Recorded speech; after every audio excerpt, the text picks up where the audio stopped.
No, I can't take this thing off. Jack has snacks. I stole them, but I was hungry and they were there, and I'm the talent. So if I can't have some pretzels, then I don't know what the world's coming to. So that sheepish scuttle on stage was like, I've just nicked all the cake from my table, and I'm going to sit here with it before anyone tries to take it away. Hello, I'm Jack. It's really lovely to be here.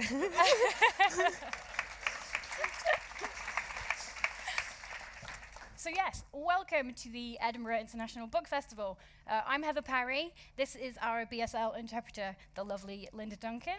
And I'm thrilled to be here today with hair twin and an icon of contemporary cooking. Jack Monroe is a food writer, journalist, cook, activist, and anti-poverty campaigner who rose to prominence thanks to her inventive recipes made from no-nonsense ingredients. Her first book, A Girl Called Jack, taught people to feed themselves deliciously on as little as £10 a week. And she's written 3 more books since then, of which Tin Can Cook is the most recent. Please give a warm welcome to Jack Monroe.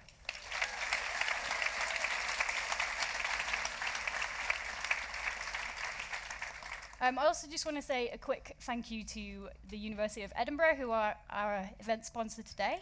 And I'm going to let you know how the event's going to go. So Jack's going to do a little bit of a reading for us, and then we'll have a chat about the book and about your life and about your campaigning, and the food, obviously. And then we'll have a 15 to 20-minute question and answer session, so do get those questions brewing in your head. And then afterwards, Jack's going to be signing her book at the signing area, and you'll want to buy the book because it's really good. So we're going to start off with a reading. Okay, great. I was only informed that I was doing a reading about 6 minutes ago, which is possibly why I panic stole a pile of cake. But the problem with eating half a bowl of pretzels is it makes your mouth really dry. And so it's definitely pretzels and not the nerves. Now, I need to find the bit that I'm supposed to be reading of this book that I wrote.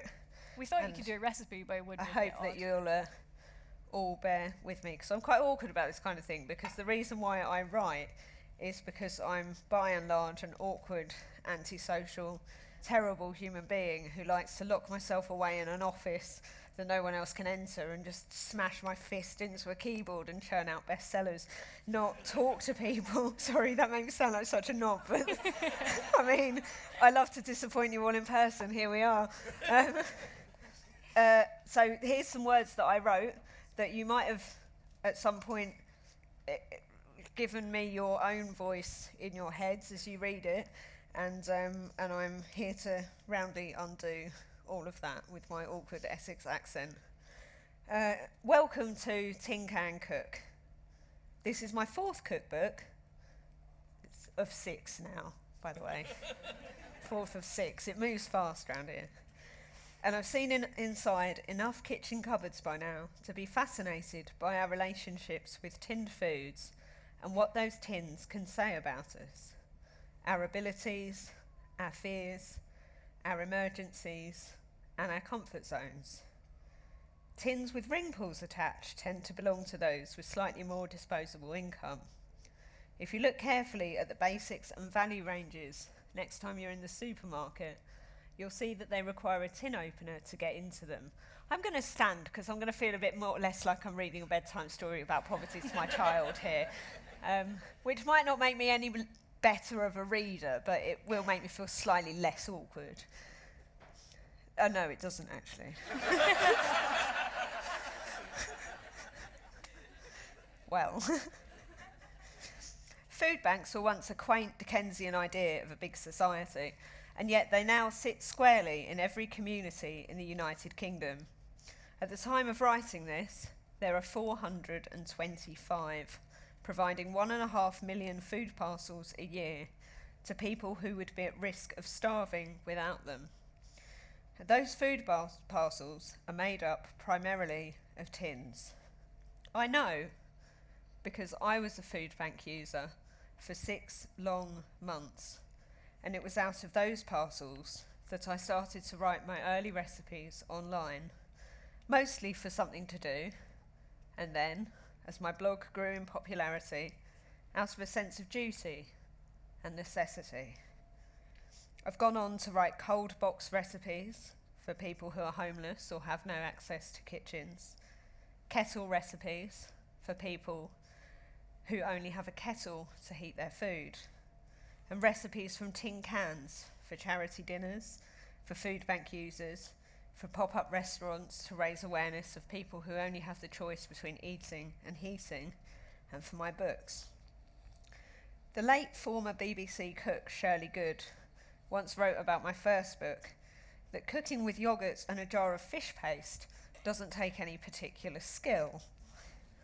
In my Guardian recipe column, readers would tuck below the lines in the comments section every time I chopped a tin of potatoes into a sagaloo or a casserole, so I responded by including an entire chapter of them in Cooking on a Bootstrap by way of retort.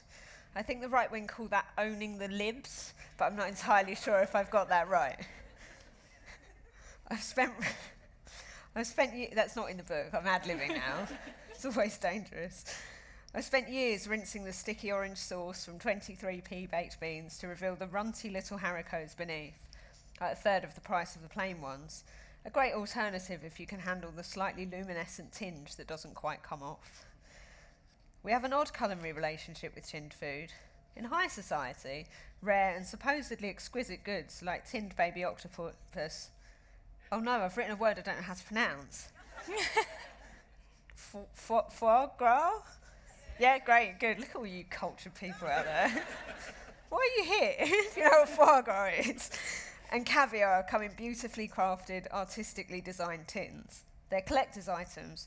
One former girlfriend once kept a display of every tin of caviar she'd ever eaten, an understated trophy cabinet of excess and moral turpitude. It's safe to say that didn't work out. The restaurant Tin Can, designed by the Tate, popped up briefly in Soho in London, with hundreds of tins of expensive fish lining the walls, to be selected by the customer and served with a chunk of bread, a pinch of salt, a little bit of parsley and an eye-watering bill. At the other end of the spectrum, I fill my shopping trolley with identical white-labelled tins, the contents scrawled on the front as though in a child's hand, with no ring pull on the top and barely a clue to their contents. At 20p, carrots in a tin are cheaper than fresh.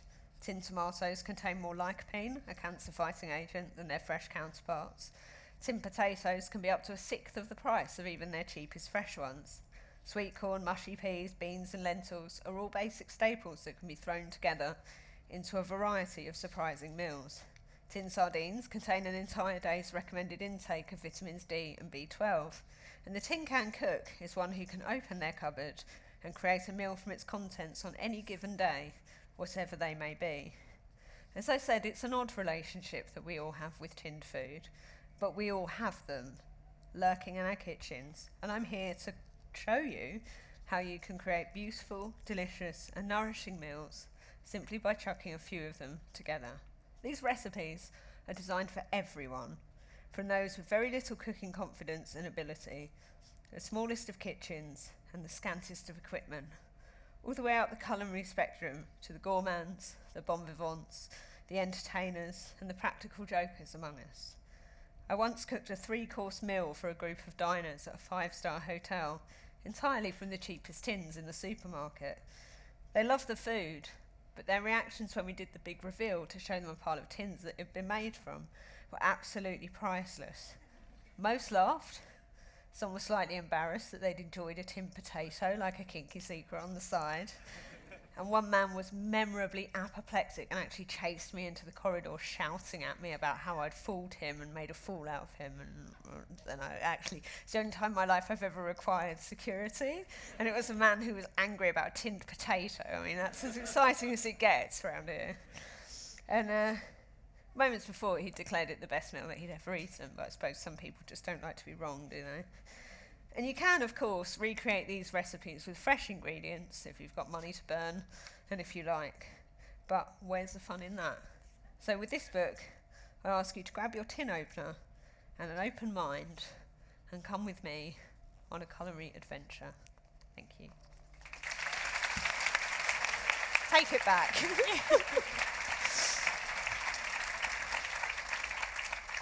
It's such a pleasure to get you to read your own work because It's not, it really isn't. You're such a good writer, and I think that can get lost when people are just reading the recipes. So don't read just the recipes, read everything else. Before we get to the book, I wanted to talk a little bit about your route into this career, because you got into cookery writing through the quite odd route of Southend local politics. Is that right? Yes, so picture the scene. I was a fire service call handler, so my days and nights were taken up with, hello Essex County Fire and Rescue Service, what's the address to your emergency? Dealing with people who were trapped on the M11 in a burning vehicle, or had set themselves alight in a petrol station car park because they divorced their wife, they weren't coping, or, just generally, no 2 days the same. Very interesting, have to constantly be thinking on your feet and talking people down from terrible situations and out of terrible situations. And I'm talking too fast for the nice sign language lady, for which I apologise. I did promise I would do that, but I get quite excitable about things on fire. So yeah, that's what I was doing, and I thought, there you go, there's a job with a pension and good career prospects. And then I got pregnant. These things happen, and I left the fire service and ended up on the dole because it was the middle of the recession, and sort of talking people down from setting themselves alight isn't really a translatable job skill in the retail market or anything remotely useful. So I had a lot of time on my hands, and for some unfathomable reasons started using it to go to local council meetings, which are generally in the day, and blogging about them on the internet. And this blog grew to encompass the realities of being a single mum on benefits in a seaside town hit by recession, of what it was like to be applying for literally hundreds of jobs only to be told that there was nothing available for you, of day after day sitting in the job centre smashing your details into computer screens to be told there are no job matches for your non-existent qualifications. And it was so demoralising that when I joined the fire service, it took me 3 attempts to get in. And I didn't want the job.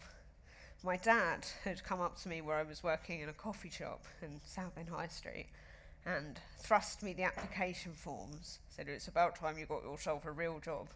So I applied just to shut him up. And I went through the application process and I didn't get the job.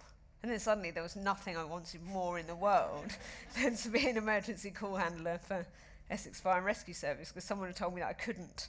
And I was like, right, that's it, I'm off. So I worked really hard, I worked out, I got fit, I went to fire stations, I got to know the job. I would go and visit the control centre and sit there like a little nerd. And I got the job with flying colours when I applied. And to go from that to, no, I'm afraid you're not even going to get an interview to be a traffic warden. Not that there's anything wrong with traffic wardens, but it's just an example of one of the jobs I applied for. I was turned down from McDonald's, 8 different McDonald's in my local vicinity. I was turned down to work in the housing benefit department of the local council, which I only applied for to because I thought I could free people who were like me from the shackles of local housing benefit nonsense. Possibly why I didn't get the job. And so I started to write basically about the frustrations of being a single mum on the dole, trying to make ends meet, trying to look for work, trying to feed my son. And that grew into this big, piteous diary of my day-to-day life, which then grew to encompass recipes. And I remember the day that I woke up to a flurry of activity in my emails, because back then every new subscriber or every new comment would get emailed to me, and I was working off a mobile phone because I'd sold everything to pay the rent, etc., etc.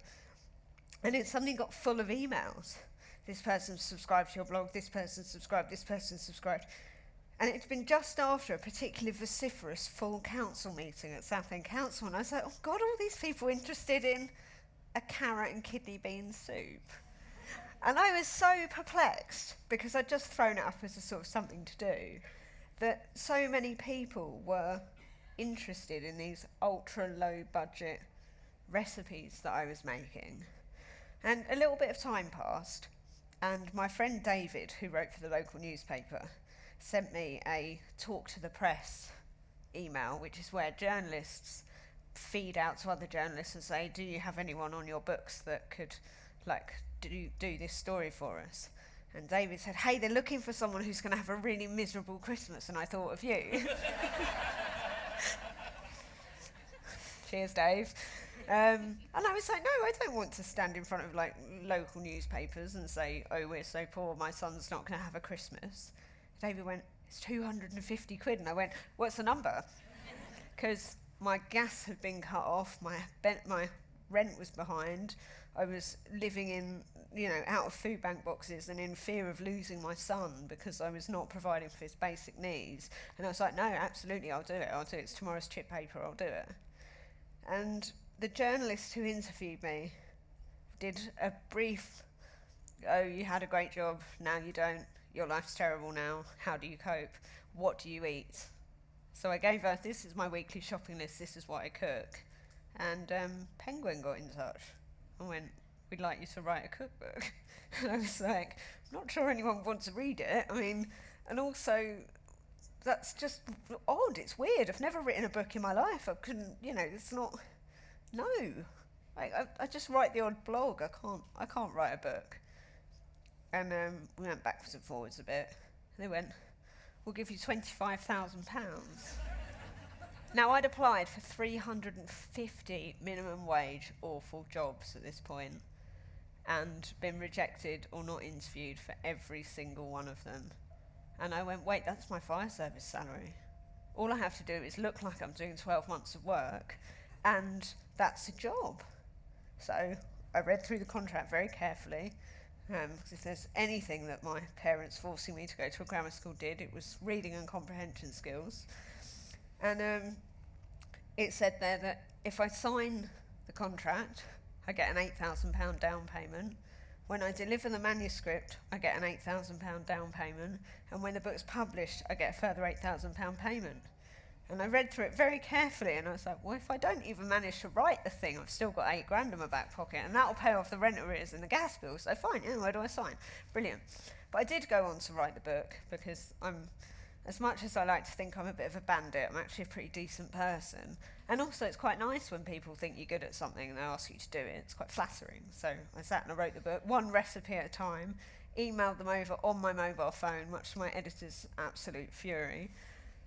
At one point she was like, Jack, we need something that looks a bit more like a book. So I mailed her my black notebook with scrawled notes and post-its stuck into it, and I was like, well, this is what I'm working on, and they mailed it straight back. They were like, we don't want that. It's like, don't you have someone that can type it up? And now I've realised I sounded like an absolute diva, but actually I was like, well, I don't have a computer because I sold it to pay the rent. So Penguin cleared a space for me in their fancy offices and said, you can come up and work in our office, we'll keep an eye on you, prod you every now and then to make sure you actually type your work up. So I'd gone from queuing up at a food bank queue to going into this literally gold-plated office in the Strand, in like Oxfam jeans and a shirt that I'd bought, all sweaty and looking terrified all the time, surrounded by pictures of Jamie Oliver everywhere I went. Like that, that scene in The Lion King where you sit there and they look out across the Pride Lands and Mufasa's like, one day, Simba, this will all be yours. I was like, I'd love to say that's how I felt. It's not how I felt. I was like, I'm an imposter, a fraud, but a fraud that's going to make some money, so it's going to be okay. And the rest is history, really. The first book did quite well, so then I did a second, and then I did a third, and that's the fourth. And the fifth came out yesterday, and I'm writing the sixth, and I've been commissioned for the seventh. And that's not bad, really, considering I've got like 2 GCSEs, and I can barely string a sentence together. I have a pretzel now. No, I think you deserve a pretzel. No, I can't because it will crunch in my microphone. I'm just like, I have to suck it really slowly. And then no one needs this. So, has food always been political in your mind? Or was there a point at which you were getting this deluge of people reaching out to you and saying, God, this is really helping me. I'm in the same situation as you, where you realised it was part of the same problem? I think I've had some different journeys with food in my life. So as a kid, my mum's Northern Irish and my dad is Greek Cypriot, which means that my childhood dinners were sort of a combination of boiled meat, boiled cabbage, boiled potatoes and the odd stuffed vine leaf. I grew up fine. but with, without any real concept of flavours. Which is, my parents know this, they're fine with it. They get bragging rights anyway. So, and then I went through a phase of a severe eating disorder in my late teens, feeling under a lot of pressure at grammar school, and I started to really obsess about the nutritional content of foods and fat and calories, and I moved from that into having my own home, rented flat and a good job, and then thinking, oh great, I can do what I like now, and went through sort of a sort of hardcore seduction phase where I cooked loads of great food for people who I wanted to be more than friends with, and it never really worked, but I just kind of taught myself to cook in the process, so that was fine. And then I went from that into abject poverty, and suddenly the seductive Nigella dinners and the anorexic inherent encyclopedic knowledge of fat and nutrition and calories and carbs and protein amalgamated themselves and came out via a food bank box to go, look, here are some meals that are tasty and good for you. And it's a bit of a weird journey to where I've ended up, but I wouldn't change any of the steps that got me there, if that makes sense, because initially I had to take some PR advice when I first was sort of spat into the public eye, and they said, you can never tell anybody that you had a teenage eating disorder. I was like, well, why not? It's basically given me the encyclopedic knowledge of nutrition that I now have, but I just apply it in reverse. So all the things I used to be like, oh no, terrible, it's full of energy, I'm like, yes, great, look, it's full of energy. It's just flipped it on its head. But yeah, I don't know what the question was, but I've just said some words. So. I think your kind of odd journey into it is what makes people love you so much, and what makes your book so valuable, because there are 1,000,001 Nigella wannabes. There are 1,000,001 people who are making recipes from things that cost 50 quid to feed 2 people, and what you do is you've made a career on affordable ingredients. So I wanted to ask how you came to write this book specifically. How did you realize that what you were doing almost wasn't enough and you had to go even further? Well, this book is twofold. First, I'm sitting on my vape, I might set my bum alight. Sorry, one sec. Don't vape, it's bad for you. I don't know that it's bad for you, it's not been looked at, but I shouldn't be promoting terrible habits. But that's the only one I have now, so I might as well have it. Anyway, what was the question? How did we get to this book? This book, brilliant. So I firstly pitched it to my publisher as the No Deal Brexit cookbook. Which she wisely and rightly informed me was a slightly negative spin to put on something that could potentially be quite useful and also maybe a little divisive. So I was like, well, actually, that was a joke. What I wanted to do was write the cookbook that I wish that I'd had as a food bank user, because A Girl Called Jack and Cooking on a Bootstrap are very much recipe books for what to cook when you've got next to nothing, but I wanted to write the book for what to cook when you really did have nothing. And it's a situation that is growing in our country week by week, month by month, year by year. And I said to Carol, my publisher, I don't care if it doesn't make any money. I mean, I write £4 books for people with no money. I'm not really here to get rich. I'm never going to own a house. It's fine. I want to write a book that is unlike any other and that is genuinely useful and that restores a bit of dignity to what is a terrible and undignified situation. If somebody had come along to me those years ago and said, well, you see this box of stewed steak and tinned tomatoes and tinned mandarins and kidney beans, you can actually make that into a chilli, bourguignon, this, that, rather than eating stewed steak cold from the tin because you're not entirely sure what to do with it.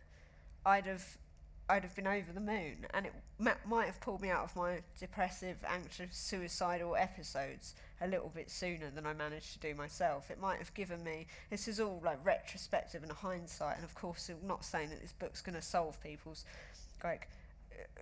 problems, but what I wanted to do was just give people a bit of a solution for a terrible situation. And so I wrote it. And then I went, no, that's not enough to write it. Even if it retails at £3.50, there's still people out there that don't have £3.50 to spend on a cookbook. So now I want to get it to as many people as possible. So I set up a crowdfunder to buy as many of my cookbooks as possible to send to food banks. And my goal was to raise enough money to send one to every Trussell Trust food bank, so that they could then photocopy them and hand them out to their clients. And everyone was like, oh, that's a bit of a big ask, that's a bit 400 odd books, £3 each. And it raised £70,000. I didn't, and not for me, I should just add that. I'm still sitting here paying myself a minimum wage going, oh, these good deeds are nice, aren't they? And they are nice. But and that money went on buying books at cost price to give them to food bank users. And people have got in touch in their droves to say, I'm so glad you wrote this. I feel like I can do something with these ingredients. I haven't been in my kitchen for weeks because I haven't known what to do, or I feel hopeless, or I just feel like I'm not providing for my family properly, and having someone who understands it and who's been there really makes all the difference. And that's all I really wanted to do. And I was firstly slightly surprised that no one else had done it. I was like, it's a cookbook from Tannins. And then I looked around at my industry and my peers and went, well, of course you haven't done it. You all want your best cold-pressed olive oil and your beef that's had a massage and your nonsense ingredients that you think make you a cut above everybody else. But it's back to the Shirley Good thing about, it doesn't take any sort of special skill to make dinner out of fish paste and yoghurt. I just want to hand people who say that a jar of fish paste and a jar of yoghurt and go on then. If it's that easy, what I do, you do it. Because anyone can make a restaurant quality meal out of fillet beef and Valpolicella and whatever else. Don't waste Valpolicella on fillet beef, drink it with it, for God's sake. But anyone can make a restaurant quality meal out of the most expensive ingredients. But making something that your increasingly fussy neurodivergent child will eat out of a pile of tins is a completely other ball game. And I just wanted to give other people that confidence and say, look, you can actually, deep fry a pot noodle and it'll turn out all right. What I really like about your recipes is that they also challenge a lot of class assumptions. So I'm similar to you. I'm from like a very working class area, and I don't think I even had pasta until I went to uni. I had pasta at 14. It was the first time I had it. It was in like a macaroni bake that my dad dumped an entire jar of Smart Price macaroni sauce over it. It was like the Bolognese sauce, and covered it in cheese and baked it till it was a literal cube. And then he like sliced it like a cake and gave it to us. So I was like, Anyway, yes, pasta. I don't think mine was that bad. But there's this assumption that if you are on a low income or you're from a working class area, you just want basic sort of a pile of meat, a pile of veg, and some potatoes. But what you're doing here is you bring in things like harira was one of my favorite recipes in here. And we talked about the puttanesca as well. Is that something you consciously do, or is it just how you eat? Yeah, give me my book and I'll give you an example. Right, hang on one moment. I'm making familiarise myself with my own work. You can probably see all my little folded corners where there's not very many of them. Well, like if you're saying these are the recipes that you're tempted to make, there's not very many of them. I'll leave that to hang in there. All right, so there's a recipe in here that I have wanted to put in every single cookbook that I've written. And every single time I've yanked it back out again, going, no, God, no, you'll get slaughtered. Richard Littlejohn will have a pop in the Daily Mail again. People will think you're getting ideas about yourself. There's absolutely no way on God's green earth you working class oik, can get away with putting a beurre blanc in your cookbook. And yet. I broke it right down. And I was like, well, it's just butter and wine and vinegar. So it could feasibly be oil and cider and vinegar. So it could be sunflower oil and white lightning and malt vinegar. And I will still call that a beurre blanc, 'cause there's nothing I like more than irritating an entire nation. There's no such thing as bad publicity when the French get hold of you. It's just, they rage at you on the internet, and then they're just like, that's fine, thank you very much. Tell the whole nation that I exist. Cheers for that. I mean, they're all furious with me, but I mean, hate buys are still buys, aren't they? And the reason I wanted to put this beurre blanc in is because in pre-poverty days, my favourite cookbook was a book called Sarah Raven's Garden Cookbook. And I don't know if you know who Sarah Raven is, but she's just a lovely middle-class lady who grows loads of her own veg and sells vegetable seeds on the internet and potters around in her beautiful garden the size of Eden, and and it was just a book that's an A to Z of every possible thing you can do with every possible kind of fruit or vegetable. And anytime I would have something left in the fridge or wherever, I would flick through it and go, what would Sarah Raven do? Like a biblical fanatic with like a bracelet or something. I was like, what would Sarah do? And that's where I learned to cook a beurre blanc, was through Sarah Raven. And then I didn't have beurre blanc for a very long time because I had no money. I don't know if I've ever talked about that, but it was a terrible period of my life.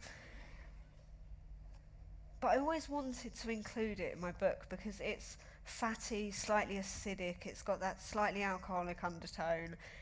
You can pair it with anything, so you can make a cannellini bean beurre blanc, you can make a beurre blanc with pasta, you can put beurre blanc with chicken. It's basically just a sauce of fat and booze and acid, basically. And it sounds like I'm describing myself, but there we go. But I had this real working class bit of me that was like, people like you don't have beurre blanc, much less do you teach other people how to cook it. You'll get laughed at, you'll get pilloried, you'll do it wrong. People will write big op-eds about how wrong you are, about how you're culturally appropriating classic French food. I have this internal monologue all the time, it's exhausting. If any of my friends spoke to me the way that I permanently mentally talk to myself, I'd get shot of them, but it's not really, I can't really do it to myself. But I've put it in here out of mischief, hoping that my publisher would pick it up and go, Jack, Jack, you can't put that in there. And she didn't, she loved it. And I'm going to read again, the intro to this recipe. It says, I have very little time for the notion that some foods are not for poor people. It's a criticism I've come up against time and again, whether it's kale pesto irritating the commentariat at the Daily Mail, or a slot of £2.50 table wine in a risotto. There is a frankly hideous misconception that good food is for those that deserve it, with the parameters of who deserves exactly what, seemingly set by those who've never had a tenner in their pocket to make it last a week. Sometimes, when testing new recipes, I have a moment of hesitation, wondering how to frame it to reduce that petty background chatter around what I consider to be food for everyone. But then I carry on. This was one such recipe, an unctuous and subtly powerful sauce, reduced to a thick, provocative shroud for slow-cooked cannellini beans and a scant handful of pasta. It would sit proudly on any highfalutin restaurant menu, but its main ingredients are a can of baked beans and a slug of vinegar. You can use wine or cider for the sauce, and only a few tablespoons of each, the dregs of what you find behind the couch, if you will. I make this for myself often, in varying guises, and once you have the knack for it, I'm sure you will too. And politics be damned, because I want to live in a world where everyone, no matter who you are, should be able to put a beurre blanc on the table without hesitation. And this recipe, when journalists have asked me what one recipe sums up your book, it's that one. Because it's something that so many people would consider, oh, well, food bank users don't want a beurre blanc. And I'm like, everyone wants a beurre blanc, it's fantastic, there you go, have it. And that's basically how I work. I've spent the first couple of years of my food writing career, if you can call it that, with this permanent mental argument with myself about what I should and shouldn't be allowed to do, what I should and shouldn't be allowed to cook, what people will and won't want. And I've actually realised that it's just better if I just put everything out there, and if people don't like something, they'll tell me anyway. And, I think we should all be, we can all go to Asda and buy whatever we like from the supermarket, so we should all be able to cook whatever we want. And I just want to make good food accessible to everyone, regardless of their background or income. And that's basically what I'm trying to do. Well, rambling here, like this. Take it back. On the subject of annoying people for the greater good, no. I want to talk about your new book that you announced. Oh, I thought you were going to say the... Oh, no. It always comes up. No, you announced your next cookbook, which is, what, your 5th? It'll be your 5th by the time it comes out. Go called Joe, you know, recipes, Bootstrap, Tinko. Yeah, 5th, number 5, veganish. And it's called Veganish. So why don't you tell us about that? Oh, I've written 5 books, it's hilarious. I got like a C in English, and I write books that people read. And I'm now, this is great, I'm studied on the English language GCSE paper as an example of writing.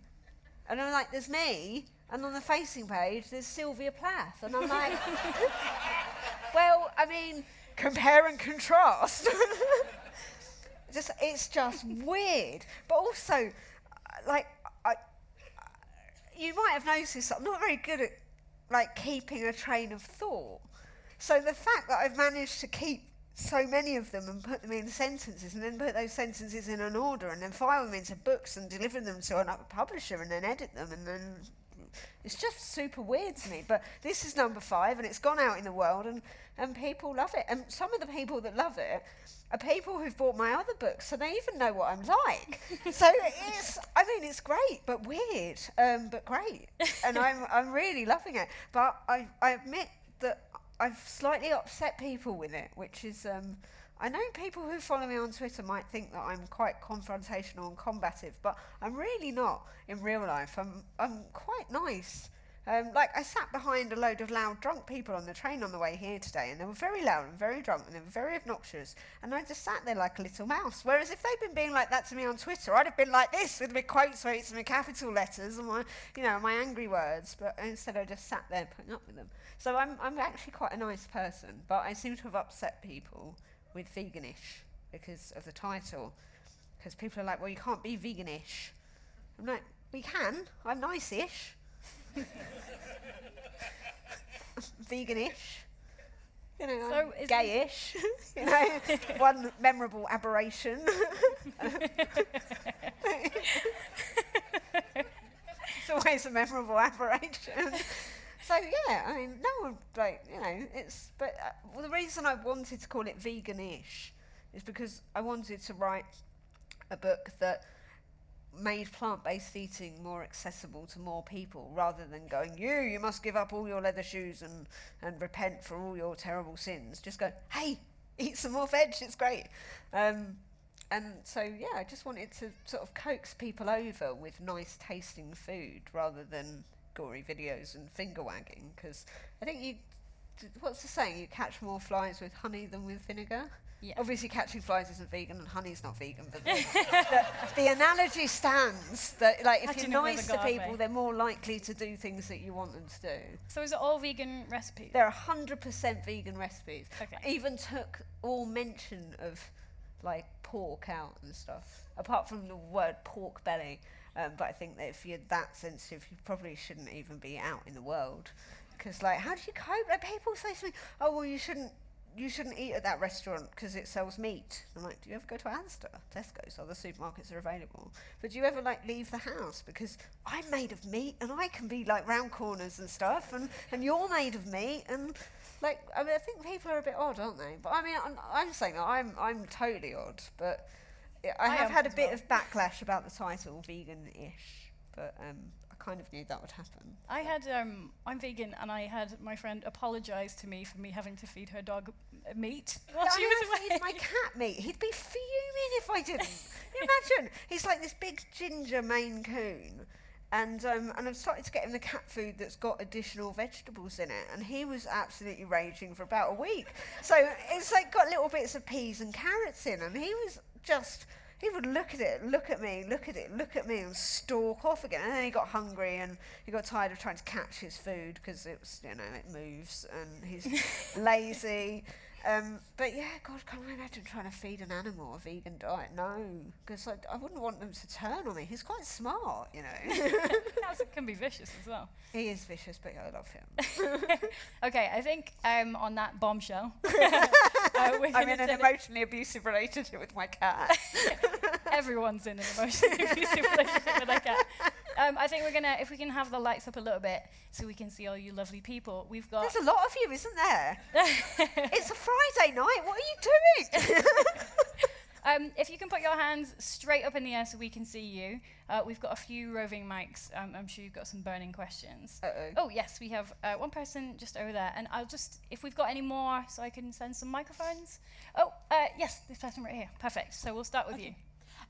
So when you published your first recipes, Where are obviously... Oh, I'm here. over there. Oh, hello. Hi. When you published your first recipes, obviously you were writing for yourself. Mm-hmm. Now you're writing for a massive swathe of people.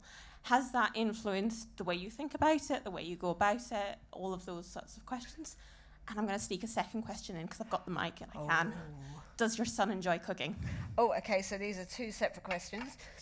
So firstly, I cook for myself. I always have done, I always will.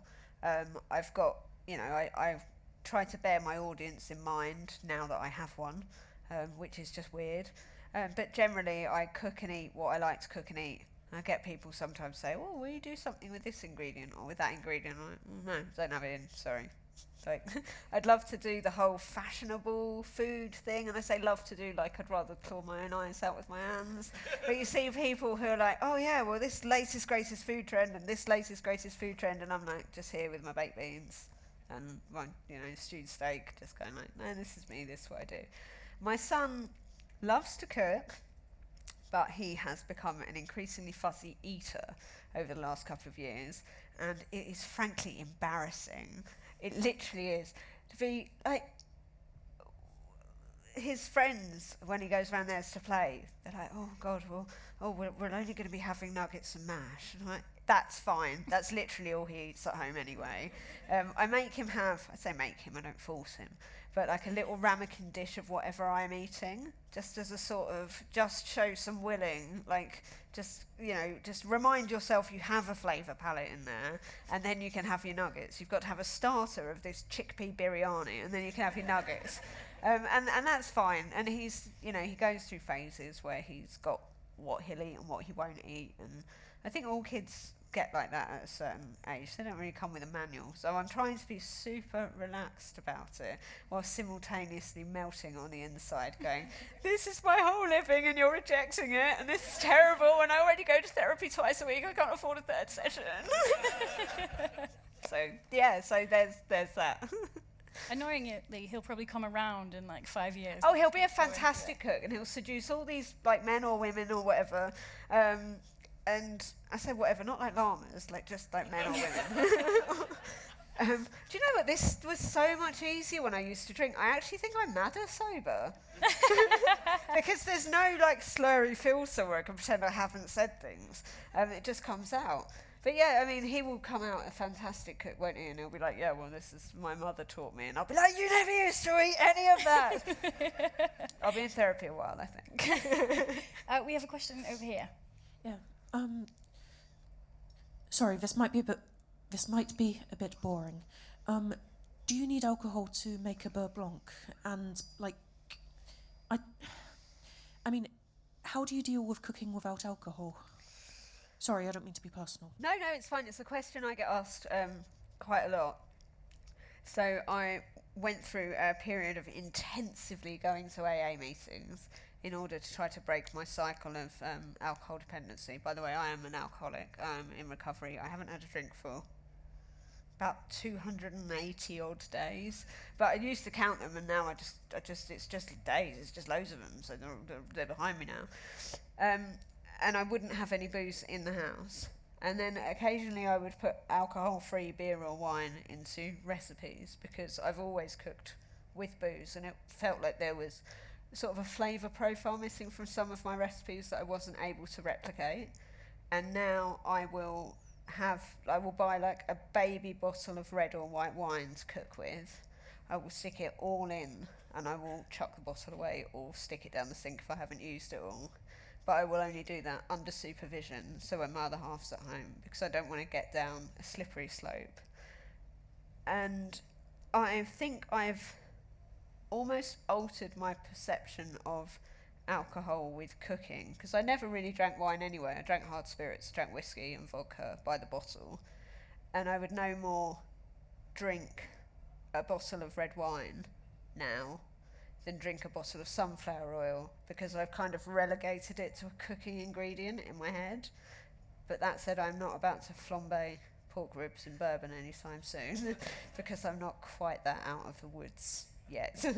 But yeah, basically it was just about retraining myself to see booze as an ingredient rather than as something to drink.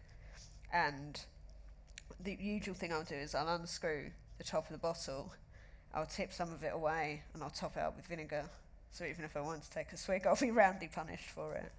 So it's not a solution that will work for everyone, and I don't think that it's not something I would recommend, but it's a way that I found that I can still do my job while keeping that particular gremlin at bay. But it's not something I do very often, because it's not something I want to normalise within myself, if that makes sense. I suppose if you want to cook without alcohol, you can look at what the alcohol is doing. So like the red wine. Yeah, the red is wine an you can acid. replace with black tea, so it's got tannins in it. So if I was cooking a Bourguignon or a Bolognese and I wanted to use red wine, instead I would strongly steep 2 black tea bags in half a cup of water for about 10 minutes, take them out and put the black tea into the recipe, early stage, because it's got to cook off the tea flavour, but what you get is the tannin base underneath. And your original question was about the beurre blanc, and you can make it without alcohol. It's just butter and vinegar, and you don't need anything else.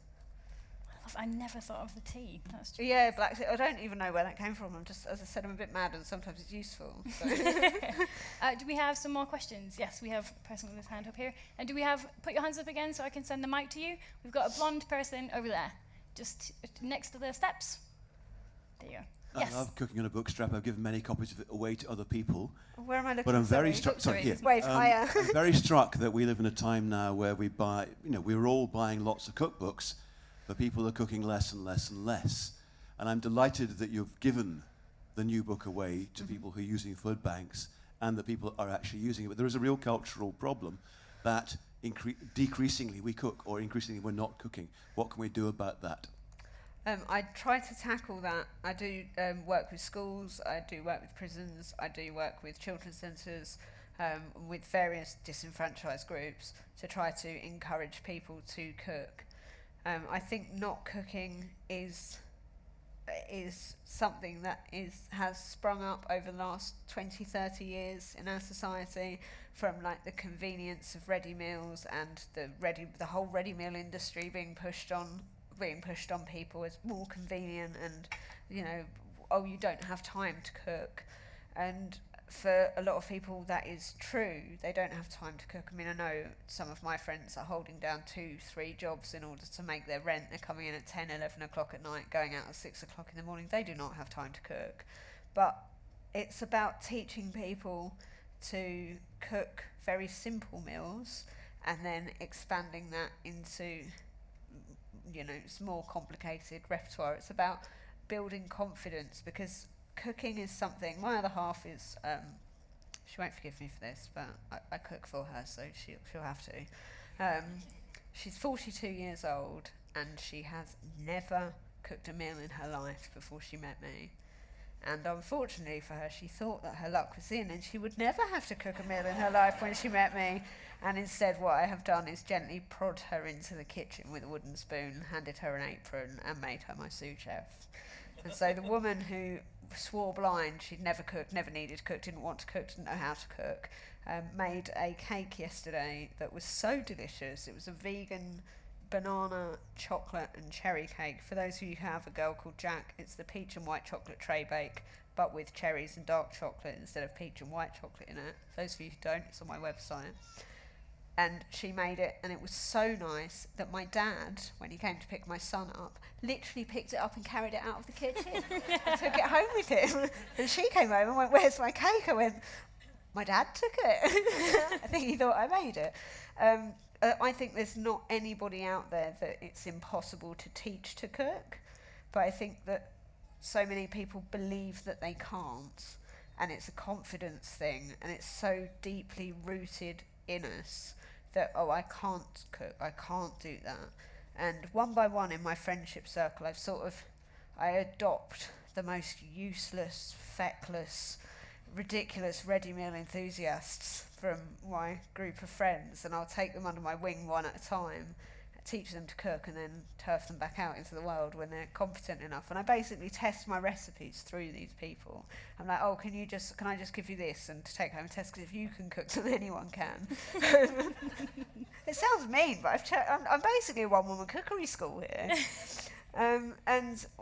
And it works, and it's a bold claim, but I don't think there's anybody in the world I can't teach to cook that's obviously, that's willing, because you can't teach unwilling people to do anything. But I think it's about tapping into confidence and showing people that it's not as difficult as you think it is. I was petrified of cooking risotto when I first started out, because everyone thinks that risotto is really complicated, because it's sold to us as really complicated by mystical Italian nonnas who want to guard all their secrets of their family. It'd be like, yeah, risotto is complicated, you can't have our risotto. And actually it's just standing there and stirring a pan, endlessly. I mean, I cook risotto because I can't cook rice. I cannot cook rice. I wash it 3 times. I've been shown how to cook rice by countless numbers of people. I have I've cooked rice in restaurant kitchens, I've cooked rice in pub kitchens, I've cooked rice in my own kitchen, and I cannot do it. It sticks to the pan, I cook too much, it goes sticky, it's too wet, I have to drain it. That's why my books are full of risottos, not because I think I'm fancy, but because it's a legitimate way to partly burn your rice while leaving it really sloppy and sticky and hoping it still has some flavour. It's like, yeah, this is an actual thing, people. And I make a living out of that, so I think anyone can do it. Okay, we've got time for one more question. That's if you can put your hand up in the air so Jack can see where you are. You go. Have you ever had the opportunity to grow your own vegetables? Yes. I was terrible at it, but I was enthusiastic. I've currently got a whole bed of mint and chard, because they're the only things I can feasibly grow.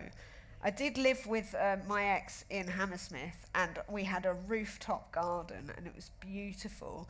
And I grew peas, radishes, salad, figs, perpetual spinach, little baby carrots, and then we split up, and it would have been really churlish to have taken the vegetables with me, especially as they were just in, some of them were still incubating.